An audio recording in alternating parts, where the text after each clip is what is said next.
Breaking చూస్తున్నాం. ప్రభుత్వ గ్యారంటీలకు అర్హులను గుర్తించేందుకు ఇంటింటి సర్వే చేపట్టబోతున్న ప్రభుత్వం. బీపీఎల్కు దిగువన ఉన్న నిరుపేద కుటుంబాలకు మాత్రమే గ్యారంటీలు ఇచ్చే అవకాశం కనిపిస్తుంది. రేషన్ కార్డు ఉంటేనే గ్యారంటీలకు అర్హులనే నిబంధన ఉంది. రేషన్ కార్డు రావాలంటే బీపీఎల్కు దిగువన ఉండాలి. తెలంగాణలో శాశ్వత నివాసం కలిగి ఉండాలి.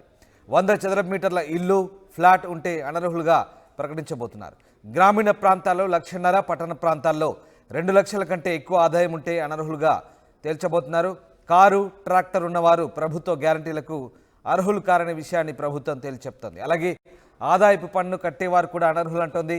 మాగాని 3.5 ఎకరాలు, బీడు భూములైతే 7.5 ఎకరాలు ఉండాలంటోంది. డాక్టర్లు, లాయర్లు, చార్టెడ్ అకౌంటెంట్లు కూడా అర్హులు కారంటూ ప్రభుత్వం చెప్తున్నట్టుగా తెలిసింది. ప్రభుత్వ పథకాలకు రేషన్ కార్డుకు లింక్ పెట్టారు. మొత్తం మీద గ్యారంటీల అర్హులకు సంబంధించి కొన్ని విధి విధానాలు ఉండబోతున్నాయి. దానికి సంబంధించి ప్రభుత్వం ఇంటింటి సర్వే చేయబోతున్నట్టుగా తెలుస్తుంది. బిలో పావర్టీ లైన్కు దిగువన ఉన్నవారినే వీటికి అర్హులుగా చేసేందుకు ప్రభుత్వం కసరత్తు చేస్తున్నట్టుగా తెలుస్తుంది. మధు లైవ్లో జాయిన్ అవుతున్నారు. మధు, బీపీఎల్కు దిగువన ఉన్న నిరుపేద కుటుంబాలకు మాత్రమే ఈ 6 గ్యారంటీలు వర్తించేలా ప్రభుత్వం కసరత్తు చేస్తున్నట్టుగా తెలుస్తుంది. దీనికి సంబంధించి ఓ సర్వే కూడా, ఇంటింటి సర్వే మళ్ళీ ప్రభుత్వం చేయబోతున్నట్టు తెలుస్తుంది. ఏంటి దీనికి సంబంధించిన పూర్తి సమాచారం ఏంటి? నిజంగానే కాంగ్రెస్ గత ప్రతిపక్షంలో ఉన్నప్పుడు ఇచ్చినటువంటి హామీల అమలుకు కసరత్తు చేస్తూ ఉంది. చివరి అంకం ప్రారంభమైంది. ప్రజాపాలన పేరిట పూర్తి స్థాయిలో అప్లికేషన్లు స్వీకరించారు. ఇప్పటికే దాదాపు 1,25,00,000 అప్లికేషన్లు వచ్చాయి. వాటిని ఫిల్టరేషన్ చేస్తూ ఉన్నారు. వాటికి సంబంధించినటువంటి మానిటరింగ్ చేస్తూ ఉన్నారు. అసలైన అర్హులు ఎవరు అనేటువంటిది గుర్తించే పనిలో ప్రభుత్వం పడింది. అధికారులకు ఆదేశాలు అందాయి ఇప్పటికి సంబంధించి. అయితే గైడ్ లైన్స్ దీనికి సంబంధించి ఒకసారి చూసే ప్రయత్నం చేస్తాం మనం ఓవరాల్గా. రేషన్ కార్డు ఎవరికైతే ఉందో వాళ్ళే ప్రభుత్వ పథకాలకు అర్హులు. గత ప్రభుత్వాలన్నీ ఇదే క్రైటీరియా తీసుకోవడం జరిగింది. ఈ ప్రభుత్వం కూడా యాజిటీస్గా అదే క్రైటీరియా తీసుకుంది. ఇప్పటికే రాష్ట్రంలో దాదాపు 90 లక్షల వరకు తెల్ల రేషన్ కార్డులు ఉన్నటువంటి పరిస్థితి. సో రేషన్ కార్డు ఉన్న ప్రతి ఒక్కరు కూడా ప్రభుత్వ పథకాలకు అర్హులే. సో ఇంకా చాలామంది అప్లై చేసుకున్నారు. గైడ్ లైన్స్ ఒక్కసారి చూస్తే ₹1,00,000 ఆదాయం గ్రామీణ స్థాయిలో ఎవరికైతే ఉంటుందో వారు, అంటే సంవత్సరానికి ₹1,00,000 ఆదాయానికి సంబంధించి క్రైటీరియా తీసుకుంటే వారు అంతవరకు అయితే ఓకే, వాళ్ళు అర్హులే. దాన్ని దాటితే మాత్రం అనర్హులుగా ప్రకటించేటువంటి అవకాశం ఉంది. పట్టణ ప్రాంతాలకు సంబంధించి నగరాల్లో కనుక ఉద్యోగరీత్యా కావచ్చు, వలస రూపంలో కావచ్చు, ఇక్కడ వివిధ కారణాలతో వచ్చినటువంటి వాళ్ళు చేసుకుంటే వీరికి లిమిటేషన్ వచ్చేసి ₹2 లక్షల ఉంది. 2 లక్షల వరకు ఆదాయం మార్గాలు ఉంటే వారిని అర్హులుగానే ప్రకటిస్తారు. 2 లక్షలు దాటితే మాత్రం అనర్హులుగా ప్రకటించేటువంటి అవకాశం ఉంది. అలాగే 100 గజాల సంబంధించినట్టు 100 చదరపు గజాల్లో సొంత ఇల్లు ఉంటే వాళ్ళు కూడా అనర్హులుగా ప్రకటించేటువంటి అవకాశం ఉంది. ఇవన్నీ గైడ్ లైన్స్ రూపంలో ఉన్నటువంటి పరిస్థితి. ఇప్పటికే చాలామంది అర్హులు అని ఎవరైతే భావిస్తూ ఉన్నారో, సంక్షేమ పథకాలు, ప్రభుత్వం ఇచ్చేటువంటి సంక్షేమ పథకాలు అంతే తమకు చేయూతనిచ్చినట్టు అవుతుంది ప్రభుత్వము, ఈ కొత్త ప్రభుత్వం అనేటువంటిది చాలామంది ఆశతో ఎదురు చూస్తూ ఉన్నారు. అనేక మంది కుటుంబాలు, కొంతమంది అప్లై చేసుకున్నటువంటి వాళ్ళు, సరే ఇదంతా ఒక ఎత్తు, ట్యాక్స్ కట్టేటువంటి వాళ్ళు, ఇన్కమ్ ట్యాక్స్ పే చేసే వాళ్ళు, జీఎస్టీ కట్టేటువంటి వాళ్ళు, వీళ్ళందరూ కూడా అనర్హులుగా ప్రకటిస్తుంది ప్రభుత్వం. సో దాంతోపాటు ఇప్పటికే డిజిటలైజేషన్ అయింది. ఆల్రెడీ పూర్తి డేటా ఎంట్రీ అవుతూ ఉంది. కేవలం ఒక ఆధార్ నెంబర్తో మన చరిత్ర మొత్తం ప్రభుత్వం దగ్గర ఉంటుంది. మనకు సొంత ఇల్లు ఉందా, సొంత వాహనం ఉందా, అది 4 వీలరా 2 వీలరా, ఇంట్లో ఏ వస్తువులు కొన్నాం, నెలవారీగా మన ఆదాయం ఎంత, పాన్ కార్డు కూడా అటాచ్ అయి ఉంటుంది బ్యాంకులో. కాబట్టి అసలు మన టోటల్ బ్యాంక్ ట్రాన్సాక్షన్ ఎంత అనేటువంటిది పూర్తి వివరాలు ప్రభుత్వానికి తెలిసేటువంటి అవకాశం ఉందంటే అర్హులా కాదనేటువంటిది. ఇదంతా ఉండగానే అనర్హులకు సంబంధించి డాక్టర్లు, లాయర్లు, చార్టెడ్ అకౌంట్లు వీళ్ళు అనర్హులు అనేటువంటిది ప్రభుత్వం ముందుగానే చెప్పే ప్రయత్నం చేస్తూ ఉంది. తర్వాత భూమికి సంబంధించినటువంటి 3.5 ఎకరాలు ఎవరికైతే ఉంటుందో అది సాగు చేసేటువంటి భూమి, అంటే పంటకు అనుకూలంగా, పంట సాగుకు అనుకూలంగా ఉన్నటువంటి భూమి ఏదైతే ఉంటుందో అంతవరకు ఉంటే ఓకే. వాళ్ళు దారిద్ర్య రేఖకు దిగువ ఉన్నట్టే, బీపీఎల్ బిలో పావర్టీ లైన్ కింద ఉన్నట్టే వాళ్ళు సంక్షేమ పథకాలకు అర్హులుగా ఉంటారు. రేషన్ కార్డు ఇచ్చేటువంటి దాంట్లోనే వాళ్ళ లిస్టులో ఉంటారు.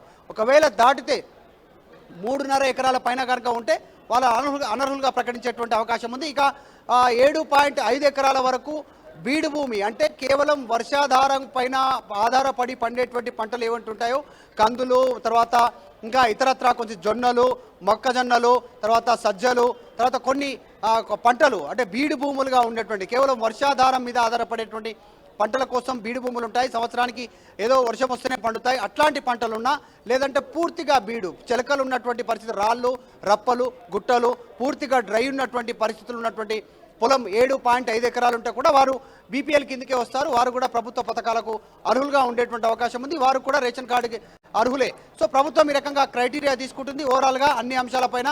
సో ప్రభుత్వ పథకాలు మీకు అందుబాటులో ఉండాలంటే ఖచ్చితంగా మీరు బీపీఎల్ కార్డు హోల్డర్ అయి ఉండాలి. ఖచ్చితంగా మీకు రేషన్ కార్డు వస్తేనే ప్రభుత్వ పథకాలు ఉంటాయి. ఇప్పుడు ఉన్నటువంటి వారు కూడా ప్రభుత్వ పథకాలకు సంబంధించి వీరు అర్హులంతా కూడా రేషన్ కార్డు మధు అయితే ఈ ఇంటింటి సర్వే ఎప్పుడు చేయబోతుంది ప్రభుత్వం? దీనికి సంబంధించి గతంలో కూడా గత ప్రభుత్వం ఒక్కసారి ఇంటింటి సర్వే చేసింది, మళ్ళీ ఇప్పుడు ఈ ప్రభుత్వం మళ్ళీ ఇంటింటి సర్వే చేయబోతున్నట్టుగా వార్తలు వస్తున్నాయి. ఎప్పుడు చేయబోతుంది? అలాగే అసలు మామూలుగా 100 చదరపు మీటర్ల ఇల్లు ఫ్లాటు ఇట్లాంటివి, అట్లాగే దాంతోపాటు 1,50,000 పట్టణ ప్రాంతాల్లో అయితే 2 లక్షల కంటే ఎక్కువ ఆదాయం ఉంటే అనర్హులని చెప్తుంది. సాధారణంగా 1,02 లక్షలు ఎవరైనా ఈ రోజుల్లో సంపాదించడం కామన్గా ఉన్న విషయం. అలాగే కారు అనేది చాలా కామన్గా ఉంటుంది. ఇక వ్యవసాయం చేసుకునే వాళ్ళకి ట్రాక్టర్ ఉంటుంది. మరి వాళ్ళంతా అనర్హులంటే కనుక ప్రభుత్వం ఇంకా చాలామంది మధ్యతరగతి ప్రజలు, కొంత మధ్యతరగతిలో ఉన్న వాళ్ళంతా కూడా ఇవన్నీ దాదాపుగా ఈ మధ్య కాలంలో ఇటీవల కాలంలో కొంత ఇవన్నీ కూడా సౌకర్యాలు కల్పించుకున్న పరిస్థితి. సో వాళ్ళంతా కూడా దీనికి మరి అనర్హులంటే కనుక ఖచ్చితంగా కొంత ఇబ్బందికరమైన పరిస్థితిలో ఉండే అవకాశం ఉంది. సో దీనికి సంబంధించి ఏమైనా ప్రభుత్వం ఆలోచన చేయబోతుందా, వెసులుబాటు చేయబోతుందా, లేదంటే ఖచ్చితంగా ఈ విధి విధానాలు ఖచ్చితంగా అమలు చేసే తీరుతుందా?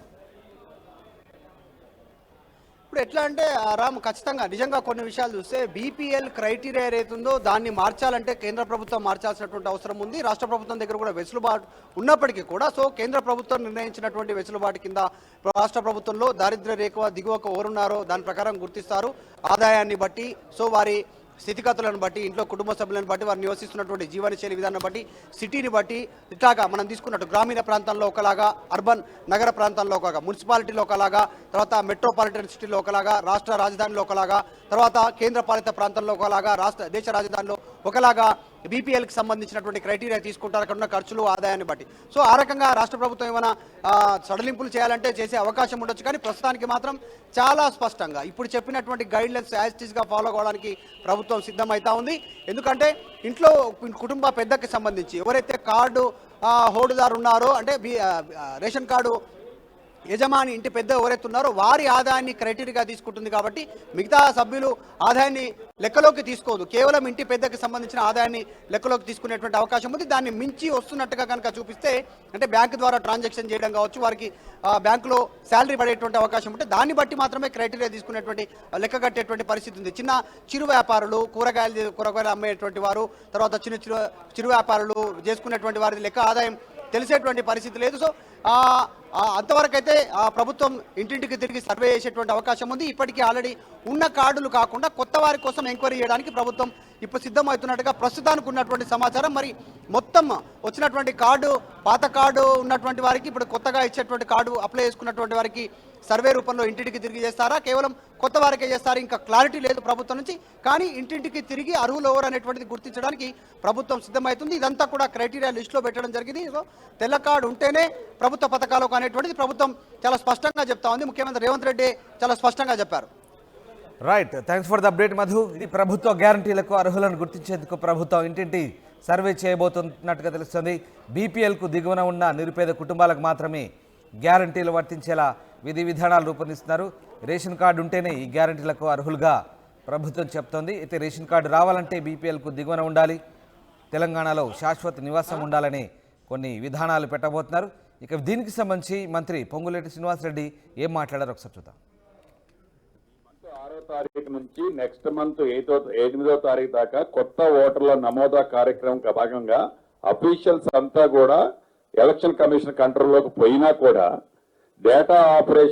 డేటా ఎంట్రీ చేస్తూ దీంతో పాటు సబ్సిక్వెంట్ గా ఫిజికల్ ఏదైతే ఆన్లైన్ లో వెరిఫికేషన్ తో పాటుగా ప్రతి అప్లికేషన్ హోల్డర్ ఎవరి దగ్గర అయితే తీసుకున్నామో అప్లికేషన్ ఊరిపై ఎలా అయితే తీసుకున్నామో సేమ్ టీము ఆ అప్లికేషన్ తీసుకొని వారి ఇంటి దగ్గరికి వెళ్లి వెరిఫై చేసి రిపోర్టు ఇవ్వటం జరుగుద్ది. చేయకుండా చేస్తే తప్పులు జరుగుతాయి. అర్హులైన వారిని ఎవ్వరిని కూడా ఈ ప్రభుత్వం విస్మరించొద్దన్నదే ఒకే లక్ష్యం. వెరీ క్లియర్ ఉంది ప్రభుత్వానికి. మా డేటా మొత్తం వచ్చిన తర్వాత కొద్దిగా ఇంకొక వారం 10 రోజులు అయితే అది కూడా మీకు క్లియర్గా ఇస్తాం కదా. కట్టొద్దన్నదని ఏదైతే మేము అన్నామో అన్న ప్రతి మాటని బ్యాక్ అయ్యే ప్రసక్తే లేదు.